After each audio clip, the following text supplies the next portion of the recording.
Captain Ethan "Hawk" Carson stood at the front of the human encampment, staring out over the war-torn horizon of Drak-9. The planet was a bleeding wound in the galaxy, scared by centuries of conflict between the Jal, a race of colossal psychic warriors, and the Ferox, an insectoid species driven by relentless aggression. The human peacekeepers were here to mediate, but as the U.S. Pioneer descended through the atmosphere, Carson knew there would be no peace on this planet, only survival. The air was thick with the stench of burning metal and ozone from the ongoing aerial bombardments. The city below was a mess of crumbling buildings, collapsed bridges, and dust clouds swirling in the wind. Explosions echoed in the distance, and the occasional scream of alien soldiers rang out through the scorched streets. The Jal had made the first move, but the Ferox were not far behind. Neither side appeared willing to back down. Carson's team of 20 human soldiers, along with a small delegation of diplomats, filed out from the ship. They were here under orders to maintain neutrality and protect the innocent. It was a job that would be challenging, to say the least, but Carson was known for his ability to keep his head in the most chaotic of situations. That reputation was why he had been chosen to lead this mission. "Set up camp here," Carson ordered, his voice firm, yet calm. He moved with purpose, his soldiers snapping to attention as they followed his instructions. Despite the distant booms and flashes of light, Carson's face remained impassive. His squad had seen him remain cool under fire before, but even they couldn't help but wonder how he stayed so focused in a war zone. In the midst of such chaos, fear should have been inevitable, but not for Carson. Lieutenant Sarah Madison, a recent addition to the crew, couldn't understand it. She had been in combat situations before, but nothing like this. The Ferox's reputation for savagery, combined with the sheer psychic force of the Jal, had the entire crew on edge. Yet here was Carson, almost serene, walking through the devastation like it was a stroll in the park. "Sir, what's our plan if they attack?" she asked, keeping her voice low. Carson didn't look at her immediately.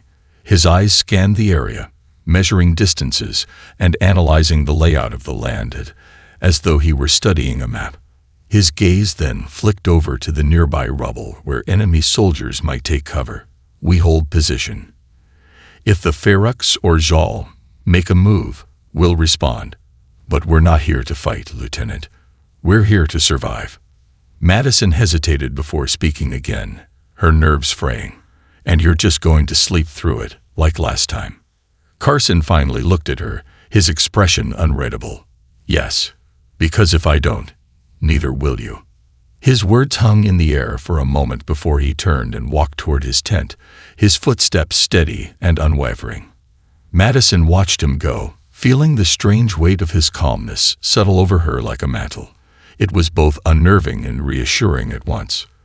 The night settled in quickly over Drak-9, the red and orange light from the setting sun casting long shadows across the shattered cityscape. The sounds of the war seemed to grow louder, but to Carson it was just another night, and he had every intention of getting some rest. As he lay down, the explosions in the distance seemed to fade away. The real battle, he knew, wasn't against the alien forces, it was against fear itself. And so, he slept, undisturbed by the raging storm around him. The night passed in uneasy silence, broken only by distant thuds of artillery and the low hum of the Pioneers' engines as they powered down for the evening. The camp, a makeshift barricade of metal and stone, stood at the edge of what used to be a thriving city. Now, it was little more than a war zone, a smoldering ruin where the Jal and Ferox continued their endless battle. Ethan Carson remained undisturbed, curled beneath his thin emergency blanket as though there were no war, no threat of annihilation. His breathing remained steady, the kind of deep, practiced rhythm that suggested he had trained himself to sleep through anything. His soldiers, however, were far from at ease. They sat vigil, weapons drawn, eyes darting to every movement in the shadows. Lieutenant Sarah Madison couldn't sleep. She lay in her makeshift cot, staring at the ceiling of the small tent, the rhythmic explosions outside a constant reminder of the madness unfolding just beyond their perimeter. Every few minutes, she would glance at Carson, still lying perfectly still. The sound of an explosion would rattle the ground beneath them. And yet he never stirred. What kind of man does this? She muttered under her breath. Her thoughts were interrupted by a low growl in the distance. She froze. The Ferox were here. All units, prepare for engagement. She hissed into her comms, her voice tight. A chorus of acknowledgments came through the channel, but no one moved just yet. The Ferox were masters of stealth, their cloaking technology allowing them to blend seamlessly into the environment. The human squad had learned that when the Ferox made their move, it was always fast, brutal, and calculated. Sarah quickly looked over at Carson again. This time, he was standing, as if the noise had been his cue. Without a word, he moved with purpose, walking toward the camp's edge, where the shadows crept closest to their perimeter. His boots made no noise as they scraped against the cracked stone ground. The others scrambled into position, each soldier silently checking their gear and forming a defensive line. A Ferox warrior, a hulking, insect-like figure, clad in translucent armor, emerged from the shadows, its multiple eyes gleaming in the dim light. It was fast, predatory, but Carson was faster. He was already moving before the Ferox made its first move, signaling his troops with a single hand. "Wait for my mark," Carson whispered over the comms, his voice calm, like he was discussing strategy on a quiet morning. His soldiers gripped their rifles, ready to fire. The Ferox lunged, but Carson had already anticipated its move. He stepped aside with inhuman speed, his arm flashing out to disable the cloaking mechanism. In the next moment, a high-pitched screech split the air as the Ferox staggered, momentarily disoriented. "Now," Carson barked. The soldiers opened fire, their weapons cutting through the air. The Ferox staggered back, its armored body taking the brunt of the assault. But the soldiers, trained for situations just like this, targeted its weak points, its joints, underarms, and head. The Ferox fell within seconds, its body collapsing into a heap of scorched and twitching limbs. Sarah watched the whole thing unfold, a mix of disbelief and admiration running through her. Carson hadn't flinched. Not once. He never even looked at the enemy as they fell. With the immediate threat neutralized, the camp was eerily quiet again. But now, Sarah knew something she hadn't before. Carson wasn't just calm because he could be. He was calm because he knew something the rest of them didn't. Fear wasn't an option. Fear didn't exist in Carson's world. And for the first time since landing, Sarah felt a strange sense of reassurance. Carson had shown them how to fight, and how not to be afraid of the war itself. The chaos might never stop, but maybe, just maybe, they could survive it. As Carson walked back to the center of camp, he spared a glance at Sarah. "Get some sleep," he said. "You'll need it." And just like that, the war outside felt a little further away. The Ferox's attack was a small skirmish compared to what was coming. As the days wore on, the battle between the Zal and Ferox intensified, and humanity's presence on Drak-9 became a point of growing tension. The Zal, an ancient and technologically advanced species with towering forms and vast psychic powers, had taken notice of Captain Carson's behavior. Their leaders, accustomed to bending the will of their enemies through telepathic terror, couldn't fathom a human being unaffected by their powers. It was a challenge to their authority, an anomaly they couldn't ignore. Korath, a Zal warlord known for his ruthless efficiency, watched from his flagship as his psychic scouts tried to probe Carson's mind. They had attempted this with every race they'd encountered, breaking their enemies' spirits with visions of horror and torment. But when they reached Carson's mind, they found nothing. No fear, no panic, just silence. They tried again, with more force, sending waves of psychic energy to break him. Still, the human mind remained locked, like an impenetrable fortress. "Why does he not bend?" Korath demanded, his massive form looming over the Jal emissaries who had failed to breach Carson's psyche. He should be screaming by now. Every living thing screams when we turn our power upon them.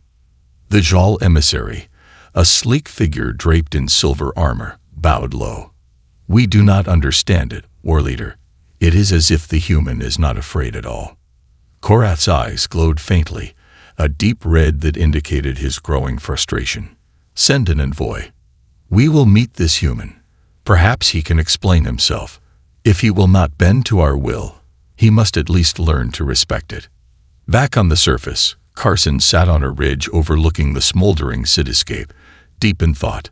The hum of distant engines and the faint rumble of artillery were constant, but it was nothing new. He had already grown used to the sound of war. Lieutenant Madison joined him, her eyes scanning the horizon. "Do you think they'll come for us?" she asked, her voice quieter than usual. The relentless battle had begun to take its toll on even the toughest soldiers. "They will," Carson replied, his voice calm and steady, as if it were a mere certainty. "But not because they're scared of us. They're scared of something else. We're a puzzle to them." "Why?" Madison asked, puzzled. What could they possibly be scared of? Carson paused, staring out over the shattered city, a grim understanding settling in. "They don't understand us, Lieutenant, and that scares them more than anything." Before Madison could reply, a shadow fell across the landscape. A Jal transport ship descended from the sky, its immense form casting an oppressive shadow over the camp. Carson stood up, brushing the dust from his uniform. The moment of reckoning had arrived. The Jal had come to meet him, and he was ready. As the transport's landing gear thudded against the earth, a single figure stepped out, Korath. His towering form moved with a predatory grace, his armored skin gleaming in the dim light.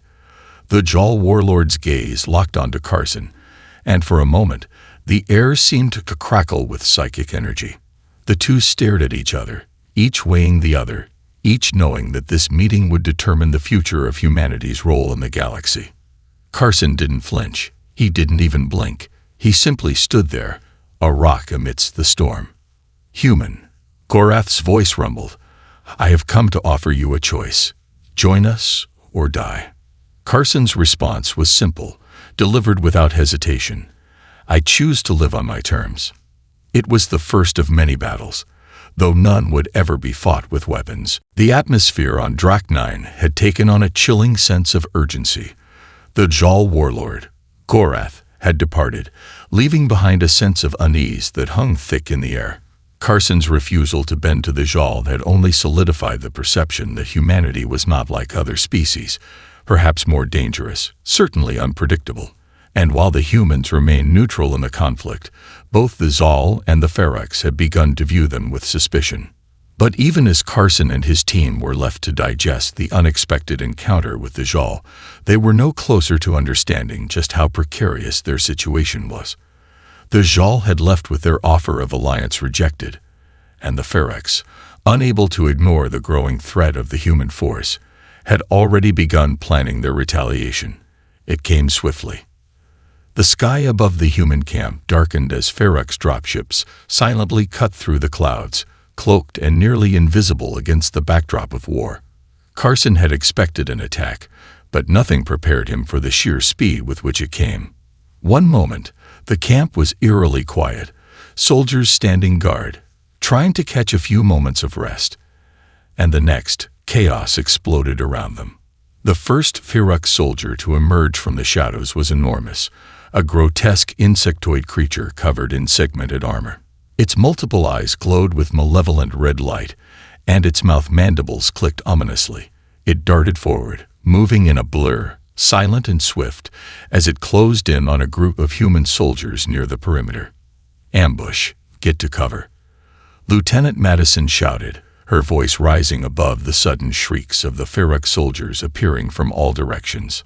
The Ferox had perfected the art of ambush, using their cloaking technology and advanced speed to overwhelm their enemies before they could react. They were brutal, efficient, and deadly. Carson's soldiers had fought the Jal's psychic soldiers, had fought in trenches on Earth, but these alien predators were something else entirely. The moment Carson saw the Ferox spring from the shadows, his mind went into overdrive. "Hold position. Don't engage until I give the word," he commanded, his voice sharp and steady. His soldiers hesitated only briefly. They knew their captain was no ordinary leader. If Carson said hold, they held. They adjusted their weapons, positioning themselves in defensive formation. The Ferox didn't hesitate, though. They swarmed. Just as the first Ferox lunged at a soldier, Carson moved. With a fluid motion, he unslung his rifle and took aim, his face impassive. His shot rang out, hitting the Ferox square in the chest. The creature staggered back, shrieking in pain, but Carson had already moved to another position, surveying the battlefield. The soldiers, though caught off guard, were reacting with impressive discipline, following Carson's lead as they took aim at their targets. The Ferox weren't prepared for the human defense. While they relied on their brutal force, humans were fast learners. The Ferox began to retreat, their assault losing its initial momentum. Carson's team pressed forward, adapting tactics as they went, moving in tight formations, using the terrain to their advantage. Despite the chaos, despite the overwhelming odds, Carson's calm presence was like an anchor. He moved fluidly, directing the firefight with practiced ease. He knew they couldn't win through brute force alone, not against such vicious enemies, but through strategy, through precision. They could hold their ground. Minutes later, the Ferox pulled back, retreating into the jungle. The camp was littered with the remains of their cloaked bodies, some still twitching as the last signs of life flickered out. Carson stood at the center of the camp, scanning for any remaining threats. As his team regrouped, Lieutenant Madison approached him, her face a mix of awe and disbelief. You really don't get rattled, do you?" she asked, her voice low. Carson glanced over at her, a faint smile on his lips. "Fear doesn't help us survive, Lieutenant. Only action does." And just like that, he turned back to the battle-scarred horizon, his focus unwavering.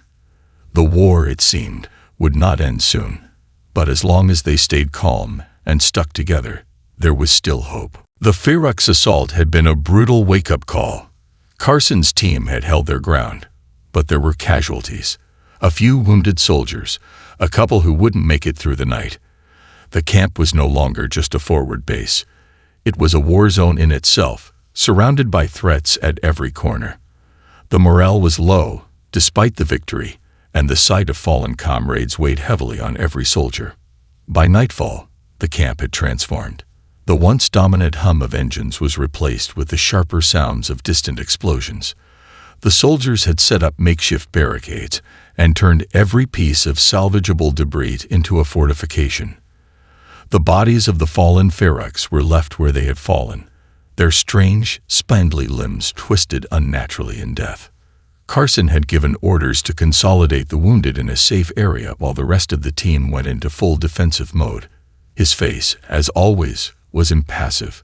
His orders were clear, and his eyes were sharp, no sign of hesitation or doubt. But beneath his calm exterior, the reality was settling in. They were outnumbered, they were outgunned, and they were surrounded by enemies who would stop at nothing to destroy them. Lieutenant Madison sat on a patch of scorched earth, her rifle leaning against her knee as she watched Carson from a distance. His steady movements, the way he directed his team with a quiet, almost predatory focus, unsettled her. He was too calm, too distant, as though he wasn't even part of the chaos. "How do you do it?"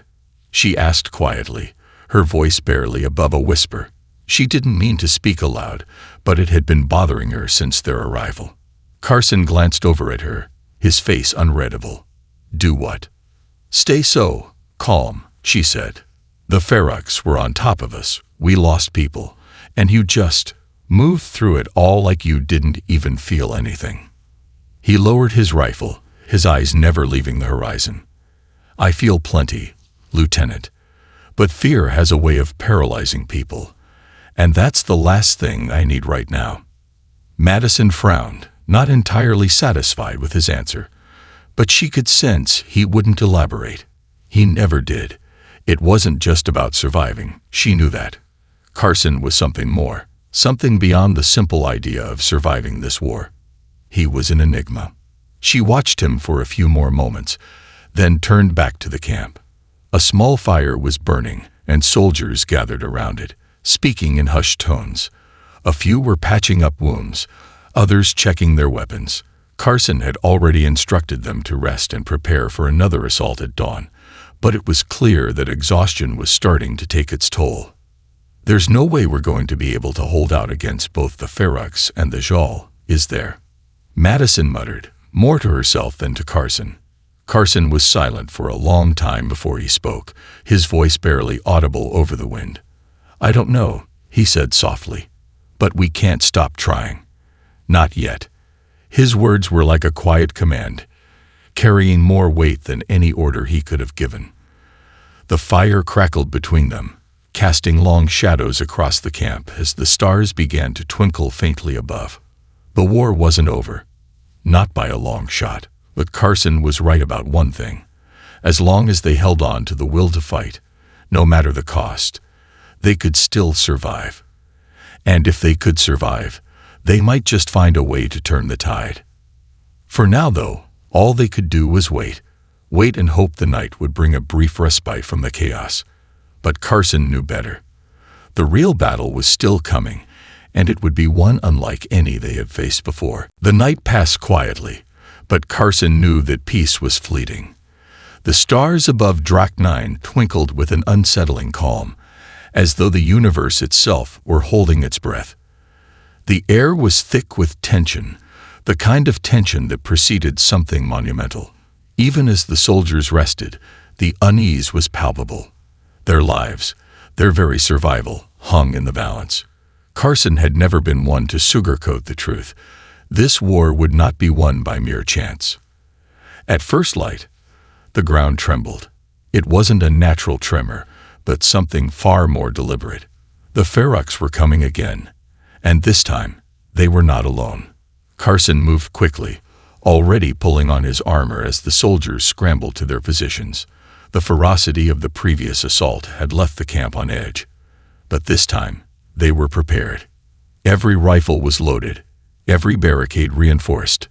But something felt different this time, something that even Carson could feel deep in his bones.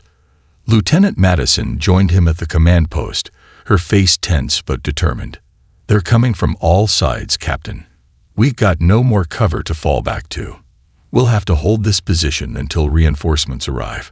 Carson nodded without a word, scanning the horizon. The Ferox had been learning, adapting.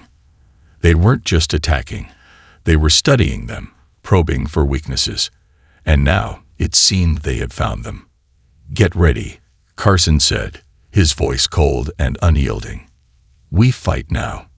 They'll break first, not us. The first Ferox soldiers came into view, but they were different from before. These weren't just standard soldiers.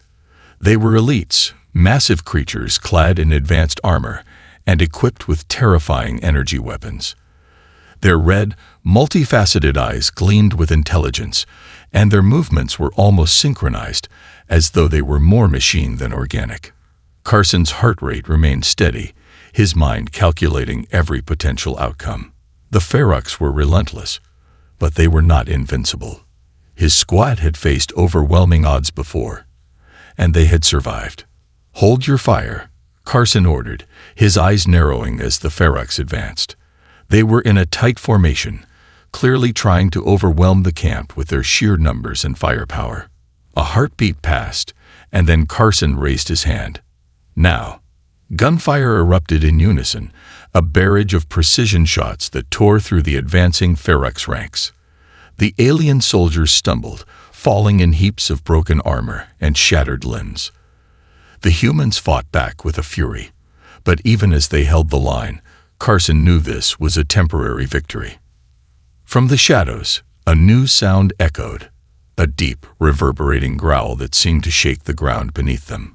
Carson's eyes darted to the source, and his blood ran cold. Emerging from the depths of the jungle was something far worse than the Ferox elite soldiers, a Jal battalion, led by none other than Korath himself. The Jal warlord's psychic presence filled the air like a crushing weight, and the humans could feel it, a palpable pressure that seemed to drain the very energy from their bodies. Carson stood firm, his grip tightening on his rifle. The Jal were here, and this time there would be no negotiating. Korath had come to claim the battlefield, and he wasn't interested in peace.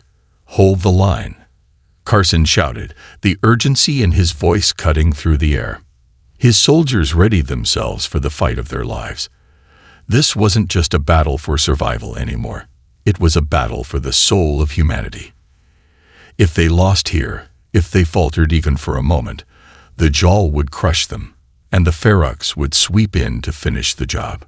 But Carson wasn't about to lose. Not today. Not while he still had breath in his lungs.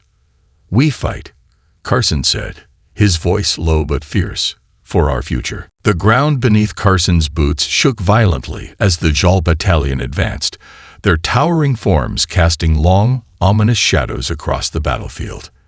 Korath led them, his psychic presence almost suffocating, filling the air with an unnatural pressure. It felt like a weight pressing against the soldiers' chests, making it hard to breathe, to think, to move. Carson could feel it in his bones. This was no ordinary battle. It was a reckoning. "Keep your heads," Carson barked, his voice carrying over the roar of battle. "Don't let them get inside your heads." The Jal were not just formidable warriors. They were masters of the mind, capable of manipulating the thoughts and emotions of their enemies. Carson had faced the Jal before, but never in such numbers.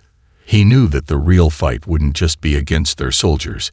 It would be against the crushing mental assault that came with every step they took. If they faltered, if their minds wavered for even a moment, they would lose. "Stay close," Lieutenant Madison ordered, her face tight with concentration. She moved alongside Carson, her rifle aimed at the advancing Jal. Her soldiers followed her lead, tightening their formation and bracing for the storm ahead. Carson's eyes never left Korath, the Jal warlord towering at the forefront of the battalion. His eyes glowed like burning embers, his psychic presence gnawing at Carson's mind, trying to find a weakness, a crack in the human's iron will. But Carson was different from the others. He had trained his mind to resist. Fear would not touch him. The Jal would not break him. With a guttural roar, Korath raised his hand, unleashing a wave of psychic energy that rippled across the battlefield. It was like a storm crashing down on them, a wave of anguish and despair that threatened to pull them under. For a moment, Carson felt it. His knees weakened, his vision blurred, and his thoughts began to slip away. But only for a moment. He shook off the sensation, his mind snapping back into focus as he shouted, "Focus! Push it out of your head." The soldiers, trained for this kind of mental warfare, resisted. They pressed forward, firing in tight formations. Their shots rang out, hitting the Jal soldiers with surgical precision, but the battle was far from over. For every Jal they brought down, two more took its place, and with Korath at the helm, they kept coming. Carson's squad was relentless, but the pressure of the psychic storm was wearing them down. He could see the strain on their faces, the sweat beading on their brows as the Jal pressed their advantage. But Carson wasn't about to let them break. He had led them through worse, and he would do it again. "Madison," he called out, his voice steady amid the chaos. "We need to take Korath down. That's the key." She nodded without hesitation, understanding immediately. "Cover me." Carson moved into position, his rifle aimed at Korath. The warlord stood tall, his eyes burning with fury, his psychic power crackling around him. The distance was too great for a clean shot, but Carson wasn't aiming for a kill. He was aiming for the warlord's control. He knew if they could disrupt Korath's concentration, the Jal would falter. He fired, the shot piercing the air with a crack. The bullet struck Korath's helmet, sending a ripple of psychic feedback through the air. The warlord stumbled, a look of surprise crossing his face, as if he hadn't expected a human to challenge him in this way. It was just the opening they needed. Now, Carson yelled, and the soldiers charged. The battle became a blur. Zhal soldiers fell, their bodies hitting the ground with sickening thuds as the humans pressed their advantage. The Ferex, witnessing the shift in momentum, hesitated at the edge of the battlefield, unsure whether to engage or retreat. But the war was far from won. Korath was still on his feet, his eyes blazing with fury, and Carson knew that as long as the warlord remained standing, the Zhal wouldn't back down. "Don't stop," Carson roared, leading the charge. "Finish it now." The storm was far from over, but Carson had just given his team a fighting chance. The battlefield was chaos incarnate. The once dominant Zhal battalion had been thrown into disarray. Carson's shot had rattled Korath, but the Zhal warlord was not one to be easily defeated. His psychic powers surged, boiling the air around him, sending waves of sheer force rippling across the battlefield. The very ground seemed to tremble under his wrath. Carson and his soldiers didn't hesitate. They were battle-hardened, trained for the worst, and they knew what was at stake. With their resolve steeled, they moved in close formation, advancing towards Korath with unyielding determination. Every step, every movement was calculated. "Stay tight," Carson barked, his voice cutting through the chaos. "We move together. We move as one." Lieutenant Madison was at his side, her face a mask of grim determination. The other soldiers followed closely, their weapons raised and ready. They had no illusions about what they were facing. Korath was more than just a warlord. He was a force of nature, capable of bending minds and crushing spirits. But they had one advantage the Zhal didn't understand. They had the will to fight. Korath's eyes burned with fury as he twisted his massive form to face them. "You think you can defeat me, human?" he thundered, his voice laced with psychic power that vibrated through Carson's chest. "I am beyond your understanding." The air thickened as Korath raised his hand. A wave of psychic energy surged forward, attempting to crush Carson's mind, to break his resolve. But Carson's grip tightened around his rifle, and with a focused breath, he blocked out the psychic barrage. His mind remained clear, like a steel trap. "I will not bend," he thought, focusing all his strength on resisting the warlord's power. He felt the pressure build, but his will was unshaken. Around him, he could see his soldiers fighting the same battle, their faces set in determined lines as they pushed against the invisible force pressing down on them. The Zhal soldiers were regrouping, trying to bolster their commander's power, but they were faltering. They hadn't expected the humans to be so resilient, so unyielding. Carson's squad, though exhausted and battered, were not giving an inch. In one fluid motion, Carson fired another shot at Korath. This time, the bullet struck the warlord's chest, finding a weak spot in his armor. Korath's psychic barrier flickered, momentarily weakening, and Carson's soldiers took advantage. "Now," Carson shouted, and the humans rushed forward. The battle became a blur of movement, fire, and blood. The humans fought with everything they had, pushing through the mental and physical toll the Zhal inflicted. They weren't just fighting for survival, they were fighting for the future of humanity. This was their moment to prove that they would not bow to anyone, no matter how powerful or terrifying. Korath staggered, his psychic power waning. Carson pressed the advantage, his voice cutting through the battlefield. "We finish this now." With a final, desperate roar, Korath swung his massive weapon, his psychic energy crackling around him. But before he could strike, Carson was there, fast, relentless. He closed the distance between them in a split second, drawing a combat knife from his belt. Carson lunged, his knife finding its mark deep in the Zhal warlord's side. Korath let out a strangled cry, his psychic power faltering as he fell to his knees. The air was thick with the smell of blood and the acrid stench of burning alien flesh. Korath's enormous form crumpled to the ground with a deafening thud. The remaining Jal soldiers hesitated, their morale shattered by the fall of their leader. Carson's soldiers wasted no time. The Jal were overwhelmed, their psychic hold on the battlefield broken. The humans pressed forward, pushing the invaders back with a final, crushing blow. As the last of the Jal retreated, Carson stood over the fallen warlord, breathing heavily. His body was sore, his mind exhausted, but he was still standing. He looked around at his squad, bloodied, bruised, but unbroken. They had done it. Against impossible odds, they had triumphed. "We've won," Madison said, her voice hoarse but full of disbelief. Carson nodded, his gaze hardening as he looked to the horizon. "This battle is over, but the war is far from finished. The Ferox won't back down. The Jal will regroup. But we've shown them something today. They can be beaten. We're not done yet." With those words, Carson turned and began to lead his team off the battlefield, the weight of what they had accomplished settling on his shoulders. The fight wasn't over. But for the first time since they'd arrived on Draknine, there was a glimmer of hope. Humanity had faced the storm, and it had emerged victorious. And in that victory, Carson knew something deeper.